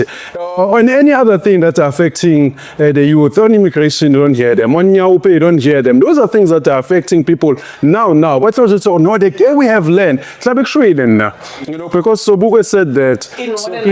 So they must convert into a parallel society. 1.5 minutes. I'm going to monitor you 1.5 minutes. And I'm not going to be terribly too long here. Earlier on, I said Black Wednesday marked the end of the struggle for Black emancipation. It would be extremely difficult to recreate and reconstruct, you know, a kind of initiatives and programs that would achieve, you know, Black emancipation. But the reality here is that until Black emancipation is realized, we are not going to be solving any problem at all. And the idea of Black emancipation would actually encapsulate just about every other disabilities that we are talking about, including one about land, you know, including, you know, one about the state of the economy and the role Black people play, you know, in the economy. So the issue here is that the pursuit of Black emancipation is still, you know, something that is worth considering. Unless society is regarded as a point PAC as no longer a vehicle to take us to wherever we want to go. And I'm not the only one who sees them as a dead animal. Mashinini said it a long time ago. Do you believe that? yes, This last seat that they have in parliament, I'm going to say both of them as a point PAC, will they have 50,000 votes by 2029? it is unlikely. You know, I think the whole, you know, kind of deficiencies that one finds in Azapo and the PAC are actually structural. For the PAC, it has always been their very weak position, you know, in exile. That has to be accepted. The ink was actually cropped up, you know, and the PAC actually suffered. But the one thing that South Africans do not appreciate is the fact that Azapo is created, you know, after the Black consciousness movement of the 1970s. Now, this is at the time when white supremacy South Africa was going to deal with anything that is Black radical. It was not only that. Of course, the state dealt with the Black radicalism in Azapo, but in the 1980s, it is not only the apartheid state that dealt with Azapo and other Black radical formations. It was also the Charterists. So this was a twin-pronged attack on Azapo. It was the UDF attacking Azapo. It was the state attacking Azapo. There is no way it could have survived that. Yeah, just to add, before JK continue, you see the Pan-Africanists, I don't know with Azapo, they still have students in the universities. But one thing that has also killed it, like Steve had said, the IEC. They may get 1 seat or 2 seats, but the IEC is an important factor. I mean, you remember Polokwane, when the ANC, they were fighting between Mbeki and Zuma. The Youth League and those who were pro-Zuma, they didn't want the IEC to count. Hence, from now on, or from there on, they started to do manual counting. So the PAC has been saying the zip-zap machine is dealing them heavily because their votes are being, cast aside. And besides, I mean, how many few PAC members maybe in one region? I mean, if there are 15,000 voting stations, you might find that they are not represented in all those voting stations. So that's the problem that they have. Maybe the IEC is also dealing them a heavy blow. You know, you cannot tell me that DA can do better than Azapo and PAC, even though they are 8. Musima Emmanuel Bosa can do that. The Patriotic Alliance, all what's on the Zozibi, can do better than the PAC and Azapo 20 together. Thank you, Jiki. We told me. You know, I'm not laughing. The reason why people are no longer listening to Azapon or the PAC, it's because of parliamentary politics. People started forgetting the status quo. Why were they in the struggle in the first place? You know, the PAC was advocating for the land issue, and the land issue was the burning issue. And the black consciousness was... I've been sorry, it's not me. Let me take the phone. My phone is off, but it's like they're conspiring against me. Yes, the Askies, Jake. And that's not porn. People Askies, Jake. I'm on the side, man. You know. oh, hey, people are missing out on posting palms. Askies, Jake. But do you know that song? This is a man's world. We need to sit and ask ourselves questions, very serious questions. Why is it that people are no longer listening to the PAC and the Black Consciousness movement at this time, when the Black solidarity is of pivotal importance, when we sit as individuals, you realize that as soon as people started thinking about parliamentary politics, if I get 2 seats, if I get 3 seats, and you know, Azapo did not contest the elections in 1994, purely based on the fact that there was no voter registration law. But then when they decided to join, it was all about a particular person getting a particular seat. We know that people didn't vote. It was not a number, the demographics that made Yusibudi Manyana to be a minister. He was called in and said, here's a position. And what happened, as soon as that happened, he had forgotten about the people. It was all about him now. He had shares at MTN. He had to give his shares to somebody else and now become a minister. And, you know, the richness now started going into their heads. And then people were like, we didn't sign for this. Now look at these people, what they're doing. And now... Just like the fun was a name. Yes. And now the people now were like, these people don't give a damn about us. So what did the student do? They turned Black consciousness and Pan-Africanism into a lifestyle. Into a lifestyle. I have to be brave. I have to wear like this. I have the necklace, you know, the Salo and whatever, so that then we look more African than, but the ideology is that of the liberals. Thank you very much. Mashiane Politically Incorrect. I know and I can see them through their faces. They want to say more, but allow me to close it. Allow me to close it. It's been a very long one. Thank you very much.